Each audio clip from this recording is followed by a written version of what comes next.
ఒక్కసారి కొమ్మూరి గోల్డ్ కి కాల్ చేయండి. తాకట్లో ఉన్న మీ బంగారాన్ని విడిపించి మార్కెట్ ప్రైస్ కి వాళ్ళు కొనుక్కుని మిగతా డబ్బులు మీకు ఇచ్చేస్తారు. హాయ్ హలో నమస్తే, వెల్కమ్ టు మనం టీవీ. పాకిస్తాన్ కి భారత్ కి యుద్ధం వస్తుంది రాదు ఇలాంటి వార్తలు మనం చాలా విన్నాం. కానీ మనం టీవీలో కళానిధి రాంబాబు గారు క్లియర్ కట్ గా జ్యోతిష్యం చెప్పారు, ఖచ్చితంగా యుద్ధం వస్తుంది అని. ఒకసారి వారితో మాట్లాడి తెలుసుకోవడానికి ప్రయత్నం చేద్దాం. నమస్తే గురుగారు. మీరు మనం టీవీలో చెప్పారు, రీసెంట్ గా వీడియోలో చెప్పారు, కరాఖండిగా ఖచ్చితంగా యుద్ధం వస్తుంది పాకిస్తాన్ కి భారత్ కి అని చెప్పారు. ఇప్పుడు పరిస్థితులు చూసుకుంటే రేపే యుద్ధం వచ్చేటట్టు ఉంది. అసలు ఎలా చెప్పగలిగారు? అలా దీనికి ఏంటంటే మెయిన్గా మనం ఏదైనా ఒక విషయం చెప్పదలుచుకున్నప్పుడు ముందుగా నేను మన దేశం యొక్క జాతకం చూడాలమ్మా. మన భారతదేశానికి జాతకం ఉంది. ఓకే, మన జాతకం ఎట్లా చూస్తామంటే 15th August 1947 ఆ రోజు మనకి స్వాతంత్రం వచ్చింది. బ్రిటిషర్స్ మనం వదిలేసి మన దేశాన్ని వదిలేసి వాళ్ళు వెళ్ళిపోయారు. అది మన స్వాతంత్రం డే అనమాట. 15th August 1947 రాత్రి 12 గంటలకి మనకి స్వాతంత్రం వచ్చింది. అప్పట్లో జ్యోతిష్కుడు ఆ టైం ఫిక్స్ చేశారు. చేసినప్పుడు మన నక్షత్రం ఏంటంటే పుష్యమి నక్షత్రం మొదటి పాదం, కర్కాటక రాశి, లగ్నం వృషభ లగ్నం, భారతదేశం యొక్క జాతకం. ఓకే, సో ఆనాటి గ్రహస్థితి చూసినప్పుడైతే ఇది ఆనాటి గ్రహస్థితి ఇక్కడ ఉంది. ఇది గ్రహస్థితి. లగ్నంలో రాహు ఉన్నాడు, ద్వితీయ స్థానంలో కుజుడు ఉన్నాడు, ముఖ్యంగా తృతీయంలో చంద్రుడు, శుక్రుడు, బుధుడు, రవి, శని 5 గ్రహాలు పంచమ స్థానంలో ఉన్నాయి. ఈ తులలో గురువు ఉన్నాడు, కర్కాటక దీంట్లో వృశ్చికంలో కేతు ఉన్నాడు. ఇవి గ్రహస్థితి అనమాట, ఆనాటి గ్రహస్థితి. దాని ప్రకారం చూసుకుంటే ప్రస్తుతం శని మహాదశ అయిపోయింది, బుధ మహాదశ అయిపోయింది, అట్లాగే కేతు మహాదశ అయిపోయింది, శుక్ర మహాదశ అయిపోయింది, రవి మహాదశ అయిపోయింది, చంద్ర మహాదశ. ఇప్పుడు మనకేంటంటే 2015 నుంచి 2025 సెప్టెంబర్ దాకా ఇప్పుడు చంద్ర మహాదశ జరుగుతుంది. ఆ చంద్ర మహాదశలో కూడా ప్రస్తుతము మన 2025 మార్చి నుంచి ఈ 2025 సెప్టెంబర్ దాకా చంద్ర మహాదశలో రవి అంతర్దశ జరుగుతుందమ్మా. ఒక మహర్దశలో ఆఖరి అంతర్దశ జరిగినప్పుడు దాన్ని దశాఛిద్రము అంటారు. దశాఛిద్రం అనేది ఎవ్వరికీ యోగం చేయదు. ప్రస్తుతం ఏంటంటే మన భారతదేశానికి చంద్రమహర్దశలో రవి అంతర్దశలో రాహు విదశ నడుస్తుందమ్మా. ఇప్పుడు యుద్ధం వచ్చినా అది ఎన్ని రోజులు కొనసాగించే అవకాశం ఉంటుంది? ఎందుకంటే ఒకవేళ యుద్ధం కానీ ఆల్రెడీ స్టార్ట్ అయితే మనకు వచ్చే 2-3 రోజులు, నేను 15వ తారీఖు లోపల వస్తుందని చెప్పాను. ఒకవేళ మొదలైతే మనకు అది ఇప్పుడప్పుడే సెటిల్ అయ్యే పరిస్థితి లేదమ్మా. ఎందుకంటే నెక్స్ట్ మనకు వచ్చేది కుజమహర్దశ. రేపు సెప్టెంబర్ నుంచి కుజమహర్దశ వస్తుంది మన దేశానికి. అసలు ఈ యుద్ధానికి కారకుడే మెయిన్గా కుజగ్రహం. ఈ కుజగ్రహాన్ని అగ్నితత్వ గ్రహం అన్నారు. ఆ దశ మనకి 7 సంవత్సరాలు ఉంటుంది. ఆ కుజుడు కూడా మనకి ఏంటంటే సప్తమ వ్యయాధిపతి అంటారు మన లగ్నానికి. ఆయన ద్వితీయమైన మిథున రాశిలో ఆరుద్ర నక్షత్రం మీద ఉన్నాడు. ఆరుద్ర నక్షత్రానికి అధిపతి రాహు. ఈ రాహు ఏంటంటే ఈ ముస్లిం దేశాలన్నింటినీ కంట్రోల్ చేసేవాడే రాహు. ఓకే, ఆ రాహు యొక్క నక్షత్రం ఈ యొక్క మన ఎవరు కుజుడు రాహు నక్షత్రం ఆరుద్ర నక్షత్రం ఉన్నాడు. కాబట్టి ఒకవేళ యుద్ధం స్టార్ట్ అయితే మనకు ఇప్పుడప్పుడే సెటిల్ కాదు, ఇది ప్రపంచ యుద్ధానికి కూడా దారి తీయడానికి అవకాశాలు ఏర్పడతాయమ్మా. ఎందుకంటే ప్రస్తుతం పాకిస్తాన్ జాతకం కూడా ప్రస్తుతం అట్లాగే ఉంది. వాళ్ళ గ్రహస్థితి కూడా వాళ్ళది మృగశిర నక్షత్రం, మిథున రాశి. వాళ్ళకి ప్రస్తుతం దశ అట్లాగే ఉంది. దశ కూడా అంత అనుకూలంగా లేదు పాకిస్తాన్కి కూడా. వాళ్ళకు కూడా ఇప్పుడు ఒక మనిషికి అట్లాంటి బుద్ధి ఎందుకు పుట్టిందంటే దశ ప్రతికూలంగా ఉన్నప్పటికీ. అన్నిటికీ మించి మన భారత ప్రధాని నరేంద్ర మోడీ గారు కూడా ప్రస్తుతం కుజ మహాదశ నడుస్తుంది. 2021 నుంచి 2028 దాకా. ప్రస్తుతం నరేంద్ర మోడీ గారికి ఈ 2025 నవంబర్ దాకా ఈ కుజ మహాదశలో బుధుడి యొక్క అంతర్దశ నడుస్తుంది. ఓకే, బుధుడు ఏంటంటే వృశ్చిక లగ్నానికి యోగం చేయడు, అష్టమ లాభాధిపతి అంటారు. బుధుడు మన శరీరంలో, మానవుడికి శరీరంలో బుధుడు బుద్ధిని కంట్రోల్ చేస్తాడు. ఆయనకి ఏంటంటే బుధగ్రహం లాభస్థానంలో ఆయన రవితో కలిసి పంచమ స్థానాన్ని చూస్తున్నాడు, పంచమ బుద్ధి స్థానం. అక్కడ రాహు ఉన్నాడు. కాబట్టి ఇంకా రోజు రోజుకి ఆయనకి మొండితనం పెరుగుతుంది తప్ప ఆయన కాంప్రమైజ్ అవ్వడానికి ప్రయత్నం చేయడు. ఇప్పుడు ఎట్టి పరిస్థితుల్లో కూడా యుద్ధమే ఆయన కోరుకుంటాడు. అక్కడ గ్రహస్థితి కూడా అట్లాగే ఉందమ్మా. కాబట్టి ఒకసారి యుద్ధం మొదలైతే మటుకు అంత తొందరగా అది సెటిల్ అయ్యే ప్రసక్తి లేదు. ఇప్పుడు పాకిస్తాన్కి భారత్కి యుద్ధం వస్తుందని ముందుగానే గ్రహించి జ్యోతిషం చెప్పారు, అంటే నిజం జరిగింది. ఇలాగే మీ 35 సంవత్సరాల కెరియర్లో ఎక్స్పీరియన్స్లో ఇలాంటివి ఎటువంటి జాతకాలు చెప్పారు, అందులో ఎటువంటివి నిజాలయ్యాయి? నేను 1985 నుంచి నేను జ్యోతిష్ శాస్త్రంలో ఉన్నానమ్మా. ఓకే.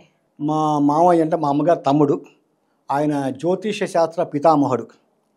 పరాశర పద్ధతి, జైమిని పద్ధతి అని ఉంటాయమ్మా. పరాశర పద్ధతి అంటే దశ, అంతర్దశ, విదశ, అట్లాగే లగ్నచక్రము, రాశిచక్రము, నవాంశచక్రము, భావచక్రము, షడ్వర్గాలు, షడ్బలాలు, అష్టక వర్గము, భిన్నాష్టక వర్గము, అనేకమైన చక్రాలు ఉంటాయి. జాతకాన్ని చాలా క్షుణ్ణంగా పరిశీలించాలి. మన ఇష్టం వచ్చినట్టుగా జాతకం చెప్తే అది ఫలితం రాదు. మెయిన్గా దానికి తగ్గట్టుగా అమ్మవారి యొక్క అనుగ్రహం ఉండాలి. నాది మూలా నక్షత్రం, నాది ధనస్సు రాశి, ధనుర్లగ్నం. నా జాతకంలో అంటే లగ్నాధిపతి గురువు దశమ స్థానంలో ఉన్నాడు, కర్మస్థానంలో. ద్వితీయంలో బుధ శుక్రుడు, నాకు పంచమాధిపతి కుజుడు పంచమంలో ఉన్నాడు, మేషంలో ఉన్నాడు కుజుడు. ఇలా జరగబోతుందేమో నాకు ముందరే తెలుస్తుంది. దాని 6th సెన్స్ అంట అనమాట. దానికి తగ్గట్టుగా కృషి చేస్తాము. నేను 85లో స్టార్ట్ చేశాను. 85 నుంచి 95 దాకా మా మామయ్య గారి పేరు ఉప్పులూరి హనుమంతరావు గారు. ఆయనే మా గురువు గారు, స్వర్గీయ ఉప్పులూరి హనుమంతరావు. ఆయనకి ఎప్పుడు నా ప్రతి వీడియోలో కూడా ఆయన పేరు చెప్తాను నేను. ఈరోజు 4 అక్షరాలు నేర్చుకున్నా అంటే గురువుల యొక్క అనుగ్రహం, లేకపోతే మనకి ఎవరు చెప్తారు చెప్పండి. ఆయన ఒకటే అన్నాడు, మినిమం 10 సంవత్సరాలు పుస్తకాలు చదవాలి, ఆ తర్వాత ప్రొడక్షన్స్ ఇవ్వాలన్నాడు. 1985లో స్టార్ట్ చేశాను. 95 దాకా నేను బుక్స్ చదివాను. ఆ రోజుల్లో ఎక్కడా పుస్తకాలు దొరకవు. ఆ రోజుల్లో యూట్యూబ్ లేవు. ఎక్కడ జ్యోతిష్కుడు ఉన్నాడో కూడా తెలియదు. అప్పుడు కాలమానం పరిస్థితి అట్లాంటిది. నేనేమన్నా పంజగూడ కాలనీలో ఉండేవాడిని. ఎక్కడ కాచిగూడలో టూరిస్ట్ హోటల్ ఉండేది, దాని ఆపోజిట్లో ఒకటే ఒక బుక్ స్టాల్ ఉండేది. నేను పంజగుట్ట నుంచి సైకిల్ వేసుకొని బ్యాగ్ తీసుకొని బ్యాగ్ హ్యాండిల్ చేసుకునేవాడిని, పుస్తకం మళ్ళీ కింద పడిపోతుందని. అక్కడికి వెళ్ళి మెయిన్గా astrological magazine, planets and forecast, times of astrology 3 అక్కడికి వస్తాయి. అక్కడ ప్రతి నెల ఒక్కొక్క బుక్స్ వస్తాయి అన్నమాట. అవి కొనుక్కొని తీసుకొచ్చి మా మామయ్యకి ఇస్తే ఆయన చదివి మళ్ళీ నాకు ఇచ్చేవాడు. మళ్ళీ నేను అక్షరం చదివేవాడినమ్మా.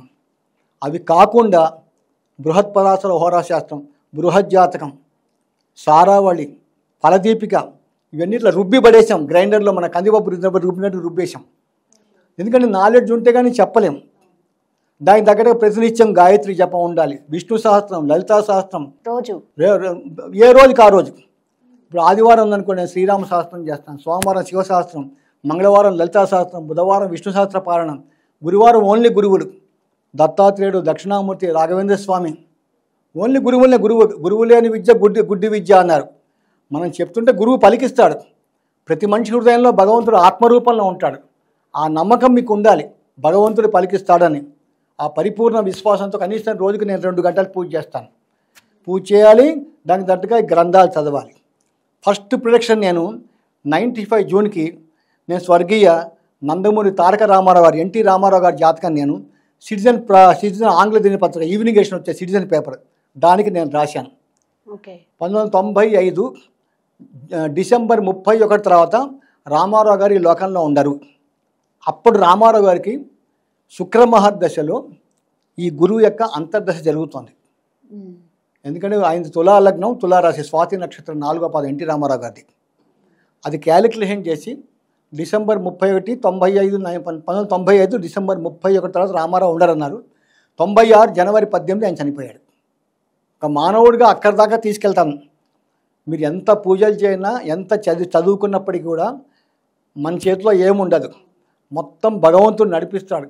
కానీ మనం చేసిన శ్రద్ధ, ఆ శ్రద్ధ వల్ల పరమాత్ముడు పలికిస్తాడు నిరంతరం. మనం చూడండి, భగవద్గీతలో చెప్తాడు, అనన్యాశ్చింతయంతో మాం ఏ జనా పర్యుపాసతే తేషాం నిత్యాభియుక్తానాం యోగక్షేమం వహామ్యహం. అర్జున, ఏ మానవుడు సర్వకాల సర్వాసులు నా ధ్యానం చేస్తాడో వాడు యోగక్షేమాన్ని నేను చూస్తాను. పరమాత్మని నమ్ముకుంటాము, నేను ఫలితాలు చెప్తాను. అది ఫస్ట్ ప్రొడిక్షన్ అన్నమా. 95 డిసెంబర్ 31 చెప్పాను. 96 జనవరి 18 రామారావు గారు కాలం చేశారు. Second 96 tough time for PV Narasimharao. మీరు మా ఇంటికి రావచ్చు, ఈ కట్టింగ్స్ అని ఇప్పుడు మా ఇంట్లో ఉన్నాయి. 97లో దేవగౌడ గవర్నమెంట్ పడిపోతుందని డేట్ ఇచ్చా. ఈ డేట్లో దేవగౌడ గవర్నమెంట్ పడిపోతుందని తేదీతో సహా తేదీ ఇచ్చాను. మీరు ఇంటికి వచ్చి చూసుకోవచ్చు. ఆ కట్టింగ్స్ కూడా మా ఇంట్లో ఉన్నాయి. ఎక్కడికి ఒక్క కటింగ్ పోదు నా దగ్గర. 2004 2009, 2014, 2019, 2025 మనం నేషనల్ ప్రిడిక్షన్స్ ఇచ్చాం. 2004, 2009లో అప్పుడు కంబైన్ స్టేట్ ఆంధ్రప్రదేశ్లో ఇక్కడ కాంగ్రెస్ వస్తుంది, సెంట్రల్లో కాంగ్రెస్ వస్తుంది, అట్లాగే వచ్చింది. 2019, 2014 ఇక్కడ కాంగ్రెస్, అక్కడ కాంగ్రెస్. 2019 ఇక్కడ మామూలుగా కేసీఆర్ గారు వస్తారు, ఇంట్లో కటింగ్ కూడా ఉంది, టీఆర్ఎస్ ప్రభుత్వం అధికారంలోకి వస్తుందని. సెంట్రల్లో బీజేపీ. 2025 సెంట్రల్లో బీజేపీ ఖచ్చితంగా వస్తుంది ఇచ్చాను. కానీ 2025 ఆంధ్రప్రదేశ్లో నేను జగన్మోహన్ రెడ్డి గారు వస్తాను, అది పోయింది. ఎంత ప్రయత్నం చేసినా కొన్ని మన చేతిలో ఏమి అవి పోయినందుకు నేను ప్రేక్షకులు నన్ను క్షమించాలని కోరుతున్నాను. నేను మానవ మాటని అమ్మ. అది అలాగే ఉత్తరప్రదేశ్లో యోగి ఆదిత్యనాథ్ ఖచ్చితంగా సెకండ్ టైం ఆయన గవర్నమెంట్ వస్తుంది, సీట్ల సహా ఇచ్చాను. 275 సీట్లు ఉంటే 273 సీట్లు ఖచ్చితంగా యోగి ఆదిత్యనాథ్కి వస్తాయని 273 వచ్చినాయి. మీరు వీడియో కూడా మీ యూట్యూబ్లోనే నేను ఇచ్చాను నేను. అట్లాగే కర్ణాటకలో కాంగ్రెస్ గవర్నమెంట్ వస్తాను ఇచ్చాను. ఢిల్లీలో రెండు సార్లు కేజ్రీవాల్ గారు గెలుస్తాను ఇచ్చాను. ఇవన్నీ ఎక్స్పీరియన్స్ మీద వస్తాయమ్మా. ఇప్పుడు ఎట్లాంటి ఎక్స్పీరియన్స్ ఉండాలి, పూజలు ఉండాలి. జ్యోతిష్ శాస్త్రంలో ఒక గోచారాన్ని పట్టుకొని ఎప్పుడు జాతకం చెప్తే అది ఎప్పుడు కరెక్ట్ కాదు. గోచారం అంటే ప్రపంచంలో ఒక్కొక్క రాశిలో బిలియన్స్ ఆఫ్ పీపుల్ ఉంటారు. మీరు మీన రాశి అనుకోండి, మీన రాశిలో ఎంతమంది ఉంటారండి? ఈ మొత్తం మన ఇండియా జనాభానే 140 కోట్లు. అలాంటి ప్రపంచ జనాభా ఎంత? అందులో ఎంతమంది మీన రాశి వాళ్ళు ఉంటారు? అది 10% కన్నా పనిచేయదమ్మా. మెయిన్గా పనిచేసేది దశ, అంతర్దశ, ఆ తర్వాత విదశ. మళ్ళీ నడుస్తున్న దశకి అష్టక వర్గంలో 8 బిందువులు వచ్చాయి. మెయిన్గా నవాంశ చక్రం చూడండి, అసలు జాతకం చెప్పకూడదు. నవాంశ చక్రం ఎట్లా చెప్తాడమ్మా? ఇప్పుడు ఒక మనిషి డేటు ప్లేస్ టైం ఉంటే యూట్యూబ్లో చెప్తున్నారు జ్యోతిష్ శాస్త్రం, నేను ఎవరిని విమర్శించడం కాదు. నవాంశ చక్రం ఉంటేనే జాతకం చెప్పాలి. గ్రహ వర్గోత్తమమా లగ్న వర్గోత్తమం తెలిసేది జాతక చక్రము, రాశి చక్రము, నవాంశాన్ని బట్టే చెప్పాలి. అలా చెప్పి మళ్ళీ భావచక్రం చూసుకోవాలి. ఉద్యోగం అంటే దశాంశ చక్రం చూడాలి, మ్యారేజ్ అంటే నవాంశ చూడాలి, ఇవన్నీ చూడాలి. ఒక విషయాన్ని చూడాలంటే ఒక కోణంలో చూడకూడదు జాతకాన్ని. నేను 1000 కోణాల్లో జాతకాన్ని చూసి చెప్తా. అందుకే నిజాలు ఎక్కువ నేను మన ఉగాది నాడు కూడా నేను హన్స్ ఇండియా HMTV ఛానల్లో పనిచేస్తాను డిప్యూటీ జనరల్ మేనేజర్గా. నేను 47 సంవత్సరాలుగా నేను మీడియాలో ఉన్నాను. ఇప్పుడు నేను మీడియాలో ఉన్నాను స్టిల్. ఈరోజు మీతో మాట్లాడే ముందు ఉగాది నాడు షష్టగ్రహ కూటమి చెప్పాను. అందులో చెప్పాను పాకిస్తాన్తో ఇండియాకి గొడవ జరగచ్చు, పాకిస్తాన్ ఎట్లాగైనా ప్రాబ్లమ్స్ క్రియేట్ చేస్తుందని చెప్పాను. ఎందుకు? షష్టగ్రహ కూటమిని బట్టి. మొన్న మీ ఛానల్లో మనంలో చెప్పాను ఈ మే 15వ తారీఖు లోపల యుద్ధం ఖచ్చితంగా వస్తుందని చెప్పాను. ఎందుకంటే ఇప్పుడు మనకి చంద్రమహర్దశలో రవి అంతర్దశలో రాహు విదశ నడుస్తుంది. 15 తారీఖు దాకా ఉంది. అట్లా అవి చూసుకొని మనం చెప్పాలమ్మా. ఓకే, థ్యాంక్ యూ గురుగారు. నమస్కారం.